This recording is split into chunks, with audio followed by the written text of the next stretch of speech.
All right. Tomorrow, it's a big quiz. 5 to 6 pounds of quiz. It'll be very basic, quick little 8-question matching. Tomorrow. Just a little bit more relation to the thesis. That's it, everybody can know. Other than that, very good job.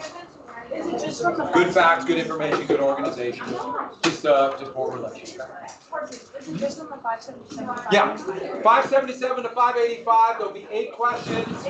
They will be in numerical order. Okay, so I know, pretty cool, huh?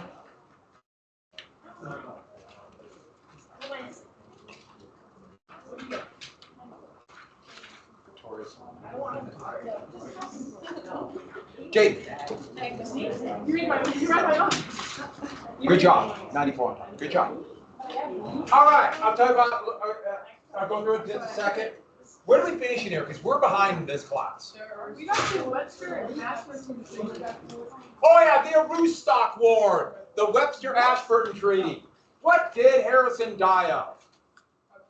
Yeah, probably called. Might have been typhus. They have very similar symptoms. And Mr. Crow. Stomach could be hot. Got a little excited, like hops. And Harrison. What was his slogan? Tippy Canoe and Tyler too. And what did the Whigs realize would be the key to electoral victory? To emphasize what? Image. And to emphasize what? Oh, culture. It's the same thing. The cultural image. Very good. And that nativism, fear of Catholic immigrants, and then also, who was his vice president? And what about him? What part of the Whig Party did he represent? South plantation. Yeah, very good. The plantation owners. So Harrison died. Tyler vetoed. We got him vetoing the American system, right? We got to that. Yeah. All the Whigs resigned until and after the Webster-Ashburton Treaty, the last remaining Whig in his cabinet resigned, Daniel Webster, and now he's all alone. So let's get to we are here, right? We got this. Does that look right? Does that look right to everybody? Well, that's fast. You're very efficient. This is also so hard to get.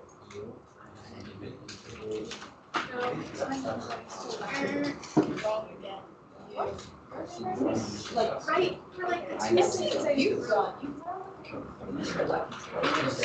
Yeah, you can use it out a little. Put it out a little bit and you would like a kid.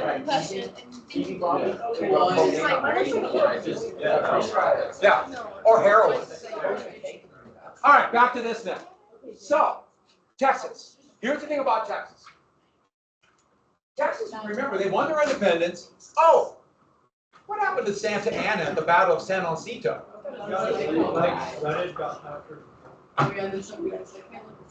Yeah, and he got captured because they told he was there. And what did he sign away? Yeah, Texas away from Mexico. And what was the big issue? Why didn't the United States annex Texas like everyone thought they would? Yeah, slave power, slavery, and the size. So Texas is sitting there, independent country, and they're in real trouble. Real trouble. Sam Houston is now the president of the Republic of Texas. This picture is actually late 1850s. I like that picture. I like that picture. He befriended a number of Cherokee tribal members, and that was his Cherokee blanket. And they had no population. Nobody is moving to Texas.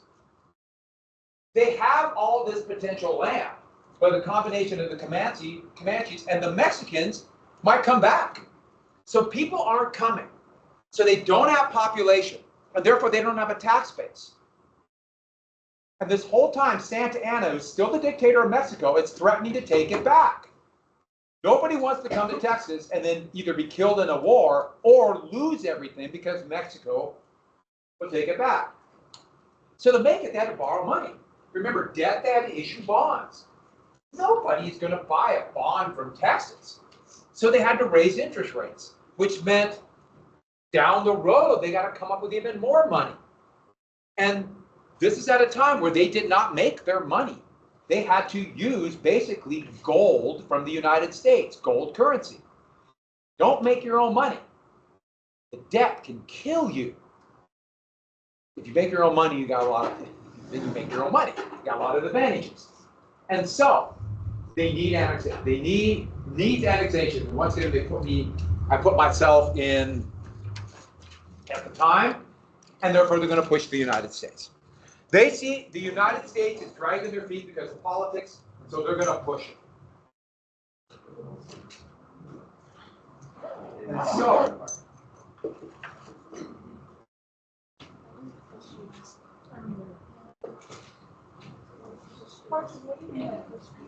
push the U.S. to try to annex it. Push the U.S. to annex it.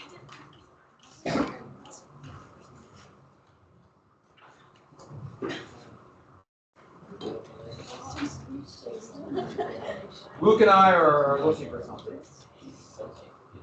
And it's all my fault. But it's coming out of your page.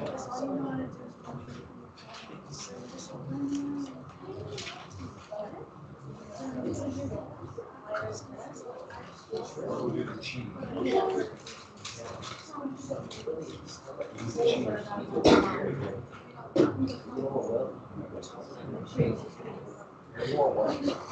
All right. Push the United States to annex. And Tyler is sitting in Washington, D.C., furious. He wants revenge against all those who wronged him. The Whigs that kicked him out of the party, the Southern Democrats and the Jacksonians he can't trust. He wants to pay them back. How do you do this? Well, Webster resigned.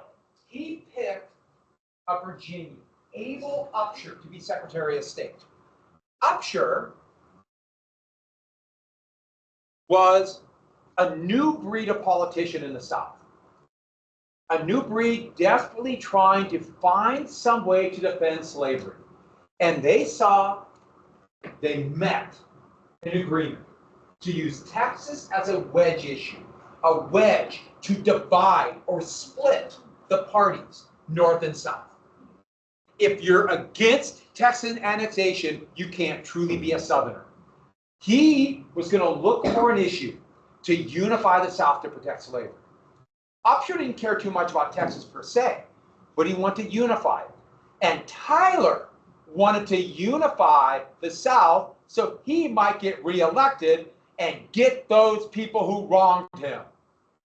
Now, haven't we talked about somebody else who wanted this? Wanted to unify the South? I'm trying to remember.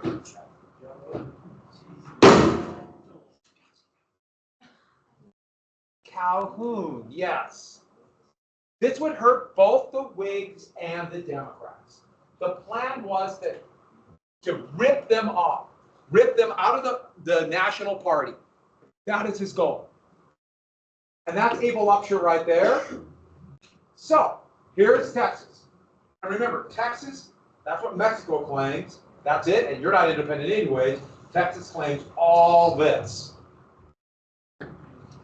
So, Abel Upshur, gonna start talking annexation of Texas. And remember, Jefferson did a treaty for Louisiana. So the thought was that they need a treaty, but the problem with the treaty, it requires 2/3 of the Senate. That's hard to get. So they're talking about this. And then, back to Texas. In Brazos, Washington, the Brazos, the first capital. Houston is sitting there thinking, okay, I have a potential ally, but this is going too slow. Texas is literally falling apart. So Houston sees this and immediately figures out something. He comes up with a great plan. that is incredibly dangerous. The United States is still angry at Britain over Oregon. There's still a lot of resentment. And Britain had just recently, in 1837, banned slavery throughout the British Empire. And Britain began to see themselves as the nation that will stop the international slave trade. There's still the transatlantic slave trade. I know the US banned it, but there were still slaves being smuggled in, or they would write fake identities for the people they had kidnapped and say they were already slaves to try to sell them in the US. They're still going on, but not just there, to Brazil, all over the world. And Britain's going to stop. Now, this should be ironic to anybody who knows about British history, what they're going to do in their colonies, but they didn't call it slavery. So Britain is now the nation against slavery. He goes to Britain. He talked to Britain about becoming a protectorate of Britain. So basically to go under the umbrella of British protection. And that's kind of a stepping stone to being potentially annexed or being part of the British Empire. He didn't really want this, but he really didn't want Mexico. So he sent his Secretary of State to meet with the British Foreign Minister, and it made it very clear to the British, if you protect us from Mexico, we will turn into a free, meaning no slave codes in our country. Now, Sam Houston did have slaves, but he didn't care. His big thing was he wanted to be annexed by the United States, but really didn't want the Mexicans to come back. He might be kicked out or be hung for treason. So this is more than just he didn't want Mexicans to take over what he had won. And so they even talked about a flag. It was described, and somebody made this, and I thought this was a fascinating flag for Texas, the Lone Star. And I think it's kind of cool. And so Lord Ashburton, the same guy did the Webster-Ashburton Treaty, the foreign minister of Britain, responded to Texas. Actually, Britain was shocked. What? You want us to what? And they knew this was in America and Mexican interest, but they did a kind of a maybe, we could talk about it. Really a non-answer, but it was ambiguous enough for Houston. Houston wanted to freak out the United States, specifically what section of the United States. And the Southern fury was huge. And almost immediately they said, if Texas becomes a protectorate of Britain and the U.S. allowed this, we might have to secede. Remember diffusion? They want to spread slavery out to protect it. If Texas becomes a British protectorate, it is like a wall here. And if they ever somehow acquire more land in the West, they won't put it spread that way because Texas is now in the way. It goes all the way to here. And remember the Missouri Compromise. No slavery north of 3630 in the Louisiana Purchase. And the assumption was whatever the United States will get out of Oregon, it probably will not have slave codes. So to the South, they saw this as a barrier. Remember the thing about diffusion. If you can't spread slavery out, the concentration of enslaved people here will grow, and the threat of what will go up? Slave rebellion. But it's not just that. Think about a slave right here. This is called the Delta region, the Yazoo Delta. If an enslaved person wants to run away to freedom, where can you go? Here. If you go north, this is a pretty hostile area to run away. They're called fugitives, slaves. Here or Canada is a long ways away. But Texas is free, protected by Britain. It's right there. So they said this would become a safety valve for runaway slaves. Just like when Jackson invaded Florida, a safety valve for runaway slaves.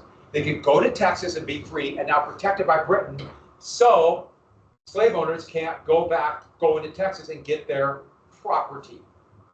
Not only that, Britain, who now is the country fighting against slavery, could potentially arm the slaves and use this as a base to start a slave rebellion.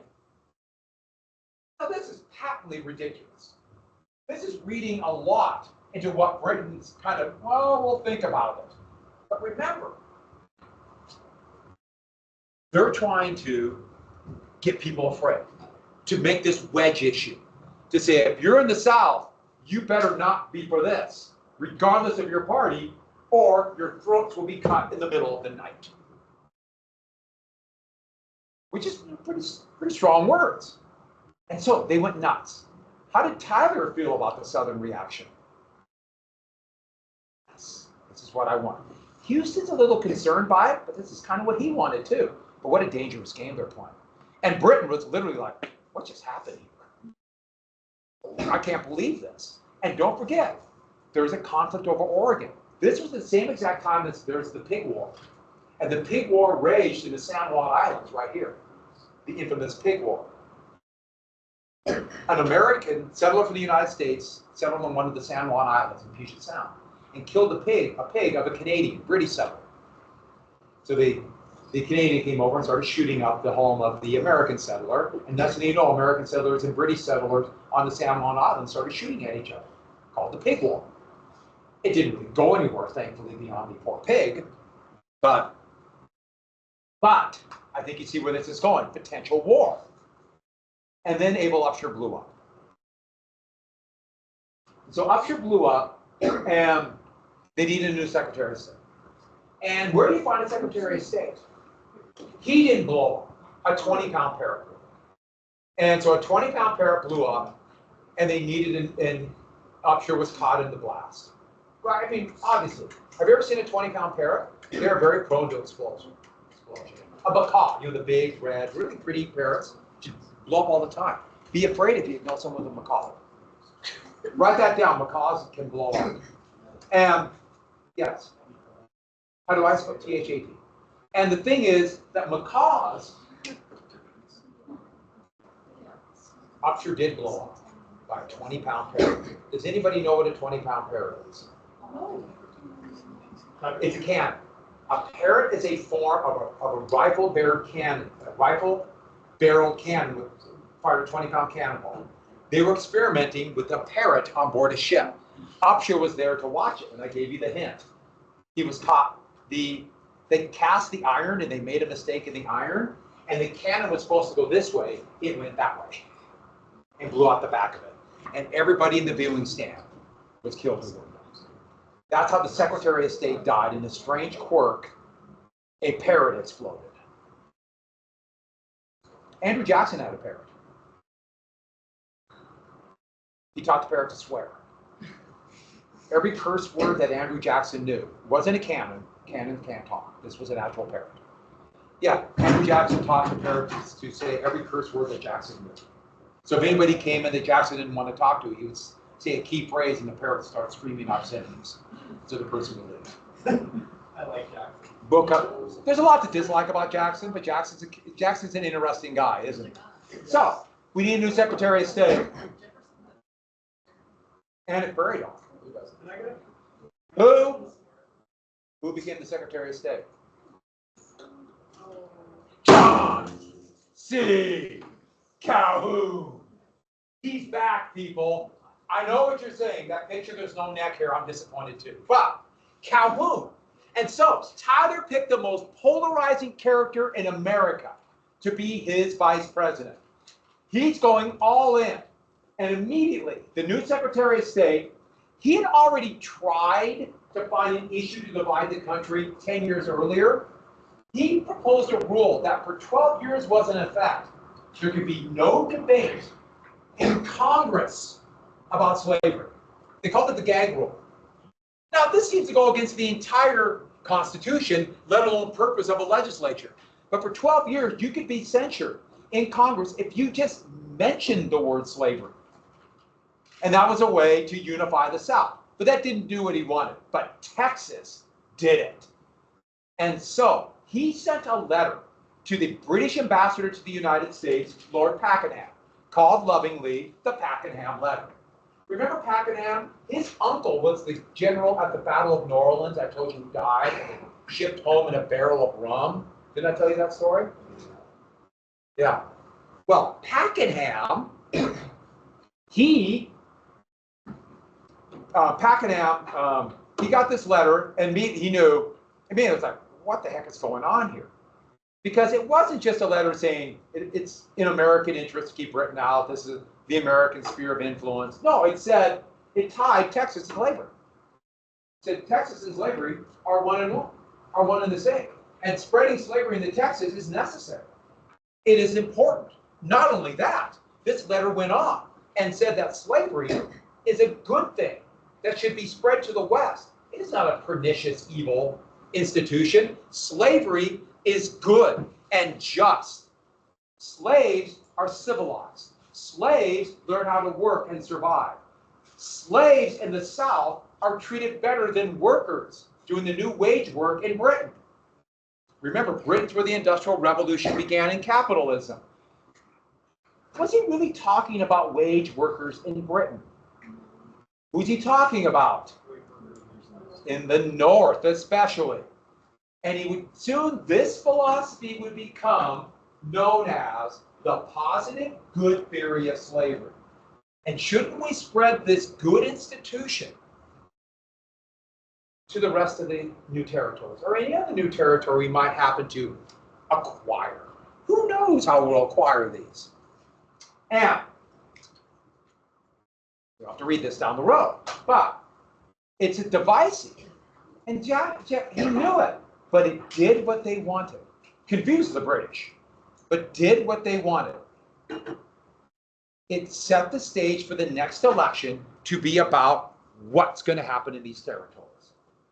And so Calhoun would lay out the ideology for the South, that slavery is good and positive, and there's nothing wrong with having slaveholders. And how dare you call slavery immoral? Your system is worse. We'll get back to that. So that's how Calhoun stepped in. So it's interesting how Texas then became basically a proxy for the entire sectional crisis. For the entire sectional crisis.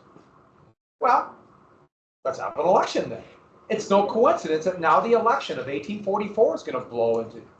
And the election is going to be, what kind of country are we going to be?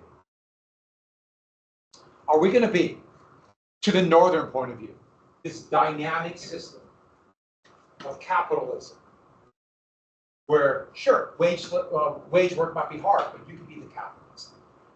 You can have all these different avenues for anybody who's innovative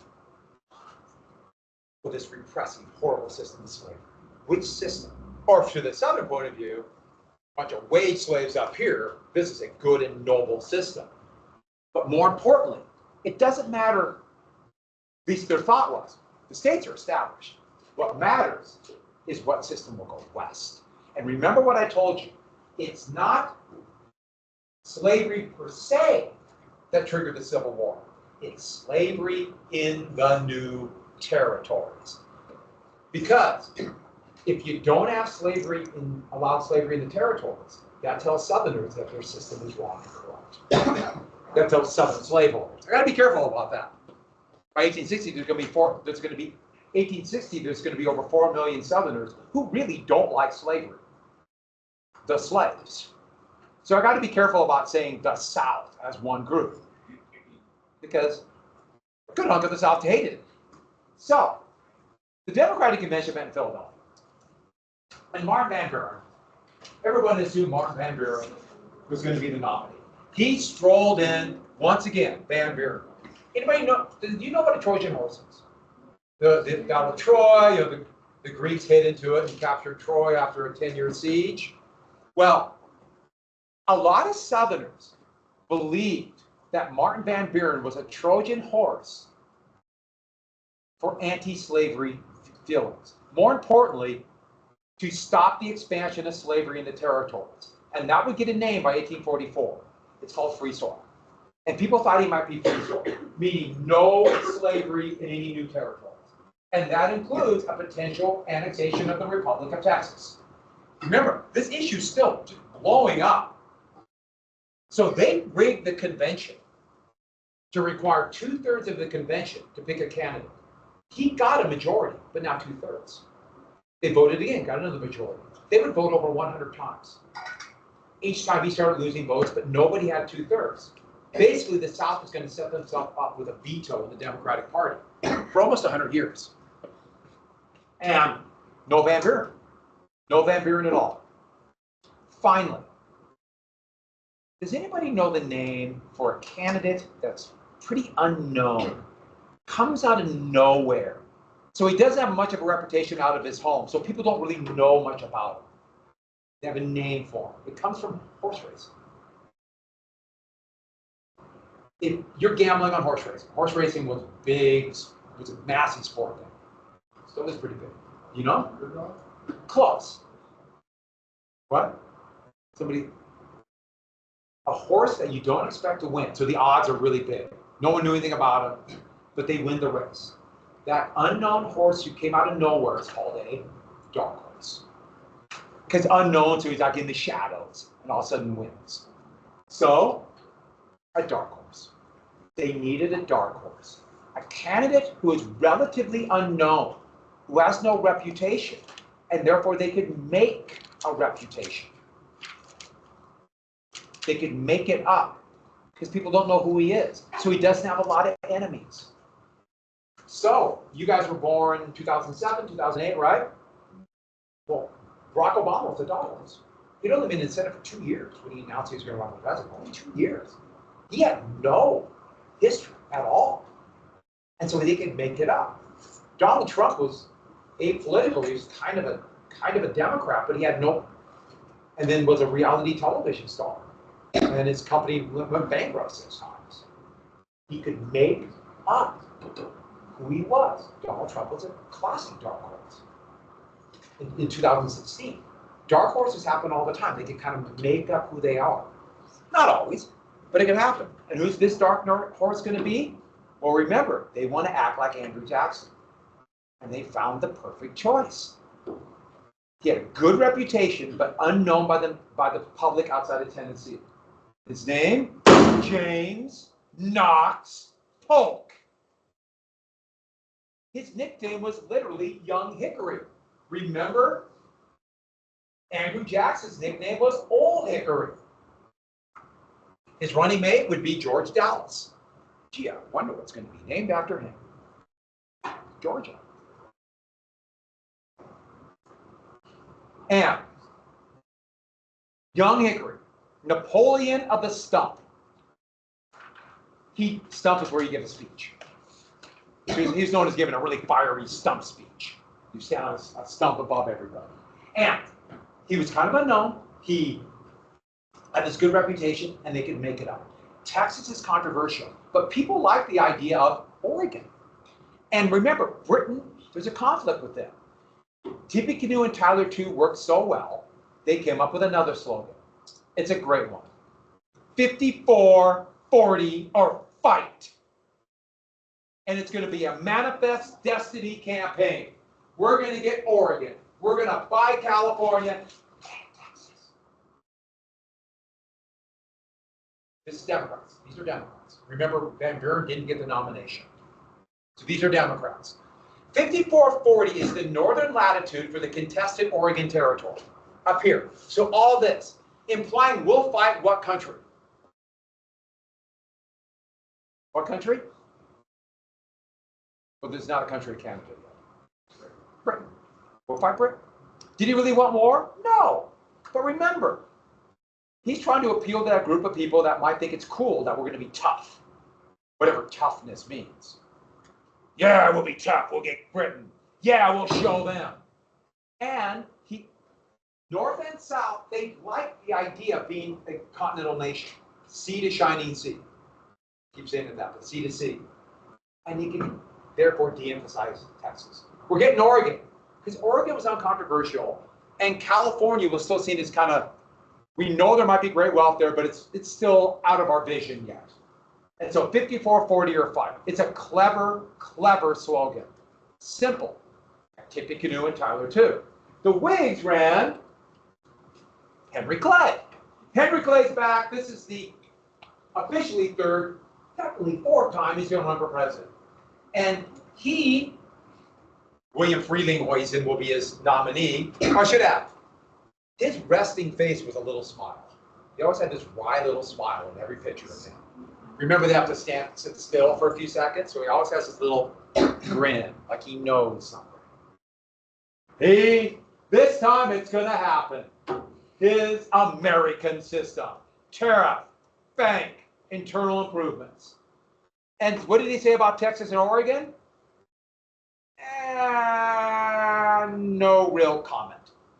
It was too controversial, so they came up with this kind of weird Texas will ask Mexico, and Oregon, he just ignored it, which he thought was the best way to handle it. Turned out to be a horrible way to handle it. So it made him appear very wishy-washy, but Clay thought it's his time. And the campaign is going to win. Oh, one more thing, remember nativism? Our country, her flag are Native Americans. That was a Whig poster to attack Catholic immigrants, to attack these immigrants. Once again, same kind of stuff keeps cycling. And the Democrats are now doing the image thing, young Hickory. And so, you could even dress the part. That is a suit that a number of people wore for Clay and Frelinghuysen.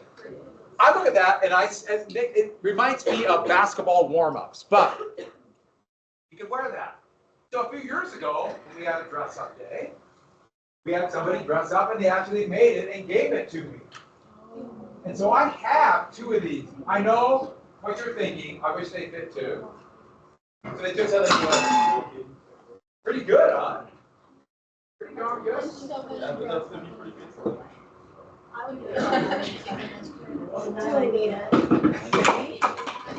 my favorite one. So it's this. You know, it's a picture of Clay. I thought this was pretty funny. But they got the pants. These are pretty good. Should we have a Clay Frelinghuysen week? Everyone dressed like this all together? Sure. Just imagine the cool look she would get in the hallway. Think about it.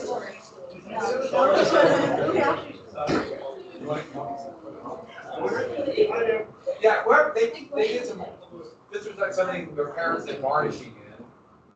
This is actually Mr. Carter's niece made this. That's one of those weird little quirks. Oh, one more thing I almost forgot, people. We'll figure out. We might do a dress-up day for extra credit, but you know what month it is next month? It's Limbo.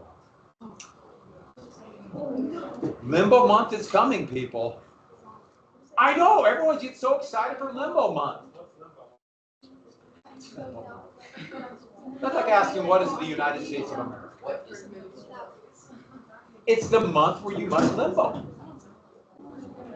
It's Limbo month. The Limbo Bowl, look. Limbo month? Yeah. You're excited. Luke, and I am not making this up for the most part. He could limbo under this desk by the end of the year. He might do it for you at the end of the month. Yeah, probably. It's Limbo month. Have to, you want to. So, a third party jumped into the race. And backpacks help. They pull your backpack.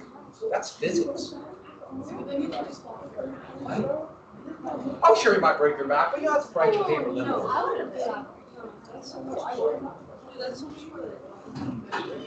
So, a third party jumped in, an abolitionist party.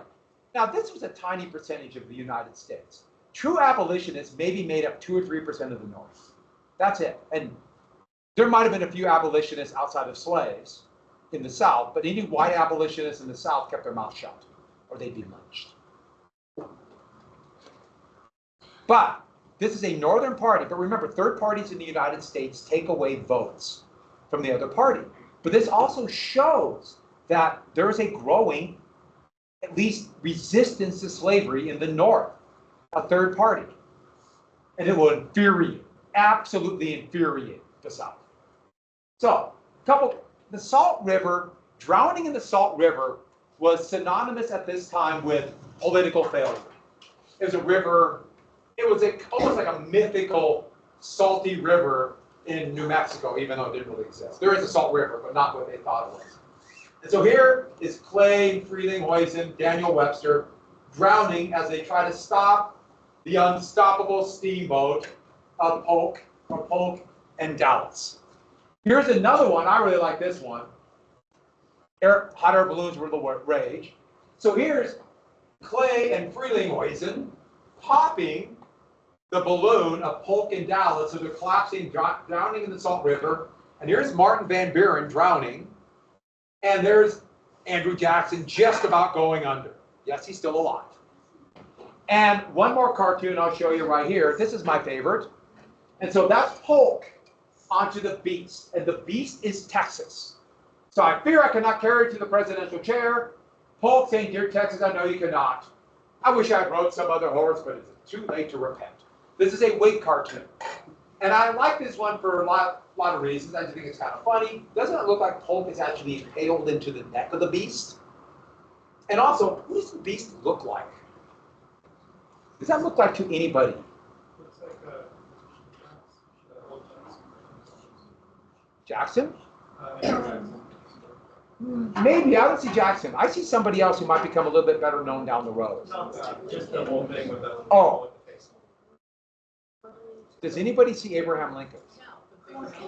Yeah, isn't that Abraham Lincoln, this unknown, nobody outside of Springfield, Illinois? It looks like what cartoons of Abraham Lincoln 20 years later.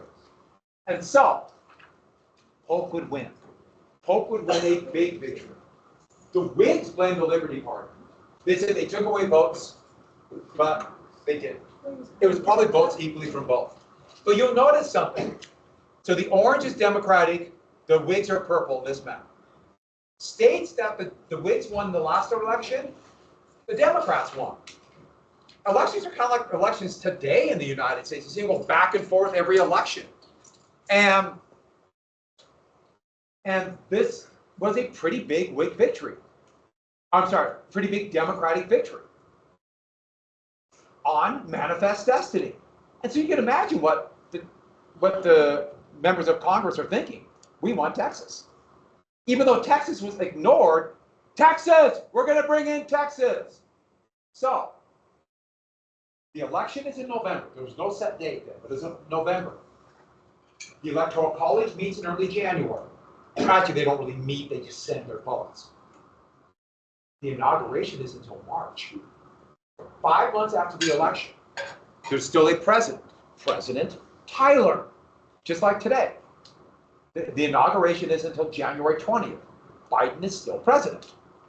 But he's called, and so Tyler's president, and members of Congress who are going to meet in January said, "Hey, let's annex Texas and give it to Polk." So they started doing Texas. A candidate, an elected official in the United States who is in office, but soon going to leave, is a lame duck. Biden was a lame duck as soon as he said he was dropping out of the election. Tyler was a lame duck. Tyler was a lame duck. They first started talking about a treaty to bring Texas in. The idea was to have a treaty, and then Polk on inauguration day will sign it, and Texas will come in.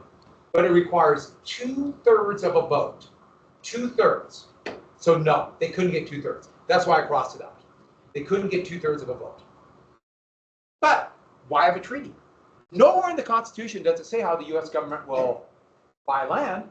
Why not just do a vote by Congress? Both houses, it's called a joint resolution. And it passed at the end of February. A joint resolution, and the plan was to give it to Polk. Literally, that was the plan. March 2nd, Polk would swear an oath, go to the White House. His first thing he would do, sign the annexation of Texas. That was the plan. So they did it about 6 days before the inauguration, waiting for Polk. But who's still president? Tyler is watching this, furious, angry, bitter. They think he won't sign it. They think he'll wait. No way. Tyler got it and immediately signed with it and got the last laugh. You guys might have got me, attacked me, crucified me, but I signed Texas. And so Tyler was the president who brought Texas into the Union. So when Polk became president, Texas is in. One more thing. In the bill, written by, it was pushed through by Senator Thomas Hart Benton of Missouri. It said that Texas, now, this is actually a map of Texas in 1851. So Texas has its current borders. I should add what tribe controlled that area in red. Yeah, that's Comanche. Probably a little big, but that's where they go. Now remember Texas right here? All this in purple? In the law that brings Texas in, it says Texas, if they want, can divide themselves into 5 states. Everyone hear that? 5 states. 5 states. That is still the law today. If Texas wants, they can divide into 2 up to 5. And they talked about doing that. The last time they talked about doing that was in the early 1960s. Do anybody know what they wanted to stop? They wanted more senators to stop something. This is Texas. Equal rights. They wanted to stop civil rights. And so they talked about splitting into more states to stop the Civil Rights Act of 64, and then the Voting Rights Act of 65. But then they couldn't stomach the idea of Texas not being the biggest state in the continental United States. They just couldn't stomach it. Yeah. If they did separate it, something. There was no Southern Republican Party at that time. It would have been close. It would have been really close. All Northern Democrats voted for it, and most Republicans voted for it. But it would have been close. So, ironically, Tyler signed that just a few months after Texas was annexed. Andrew Jackson died. Jackson finally died, 1845. And so, one of the most important and controversial politicians in American history, and I really want to emphasize how important it is to understand the good and bad things about Andrew Jackson. Andrew Jackson died. And this lithograph is going to be sold and people will have in their houses for years. And this is the last picture the only picture of Andrew Jackson. He couldn't eat his last about 7 years of his life because he had a bullet wound in his stomach. So all he could do is kind of drink kind of milk, kind of a gruel, and then he drank whiskey for a painkiller. And that's all he could do. Yet he was still Andrew Jackson. Everybody was still terrified until the end of the day. Do you remember his last words from the video? Do you remember?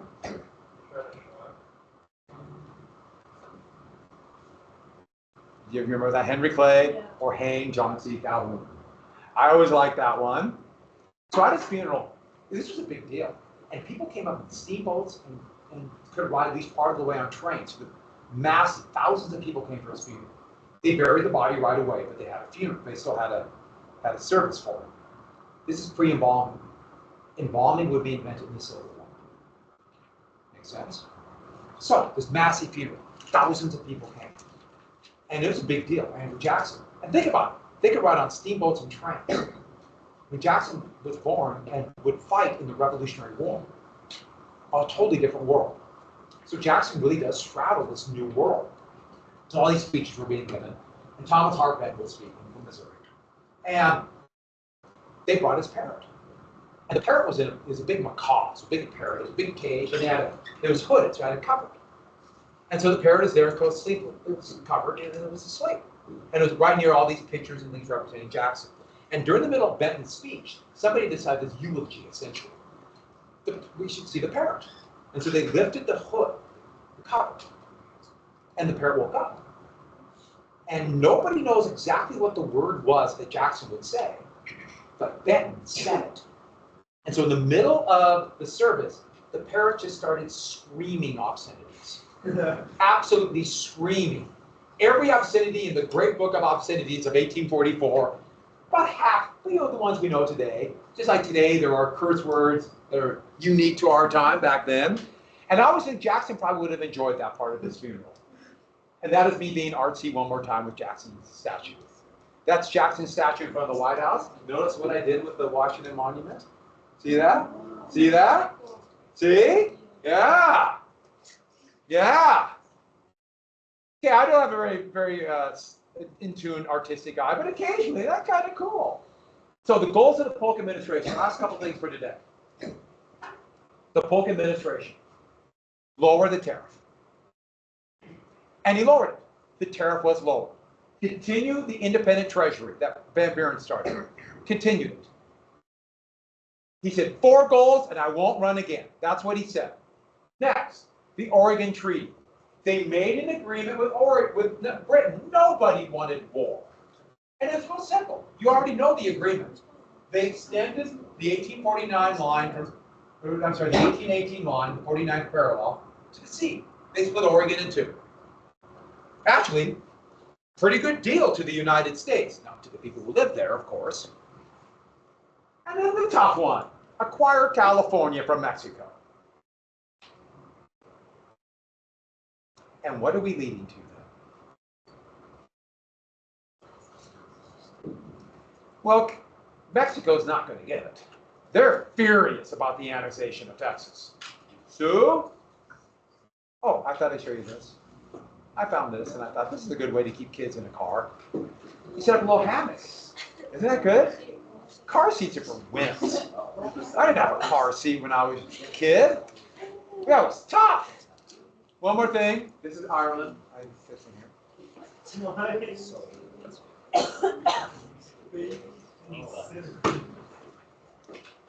What is it?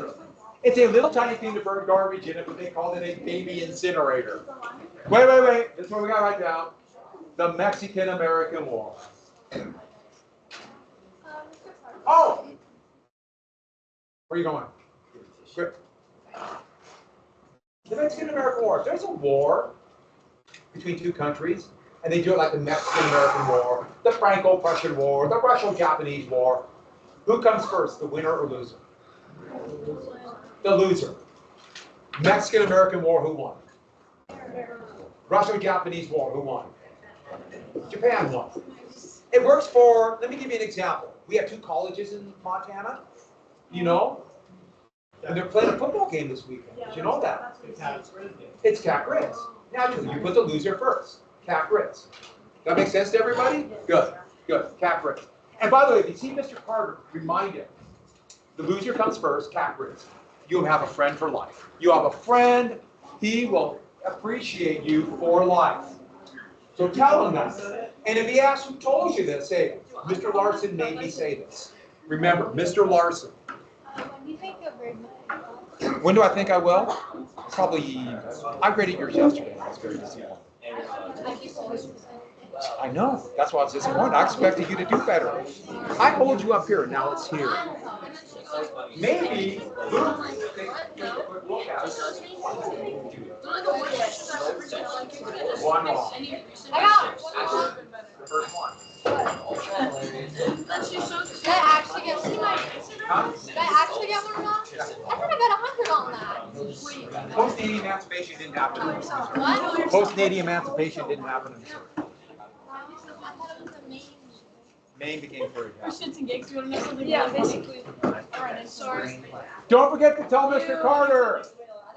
Can I take that big quiz? Oh yeah, the big quiz. Yeah, because you've been gone. Where were you guys going? Concert.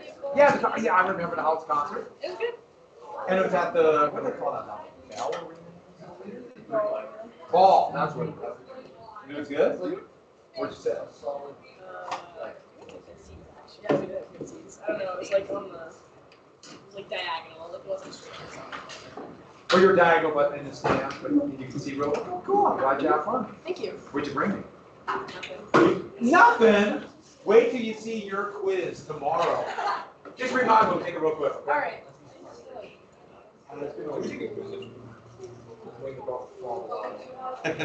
We'll see, I'll tell you about it today. I'll tell you one. Don't worry, I'll tell you.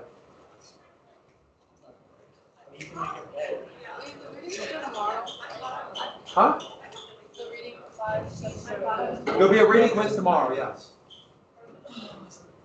8 questions, anywhere from 8 to 1,000 questions. And maybe a bonus. It's a beautiful day. It's so hard.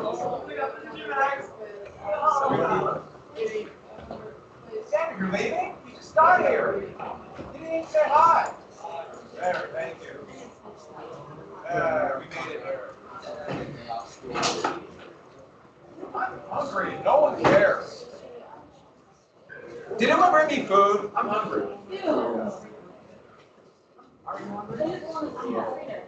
Fritos? Fritos are good. Just regular plain Fritos? Huh?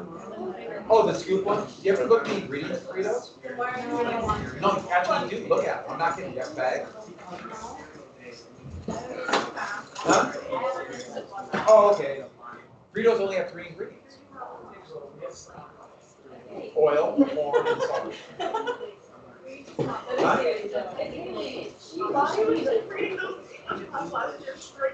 Possibility. You compare it to the ingredients of, let's say, Doritos. It's almost a health food.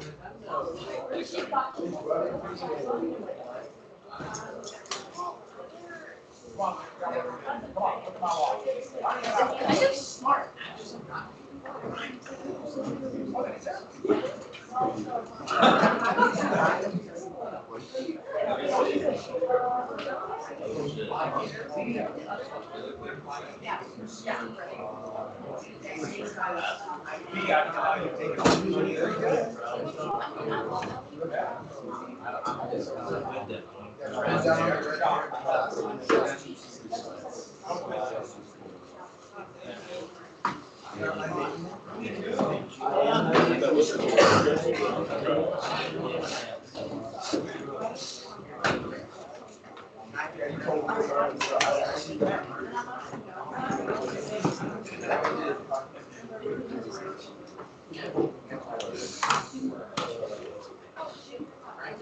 Oh, let me shut off the.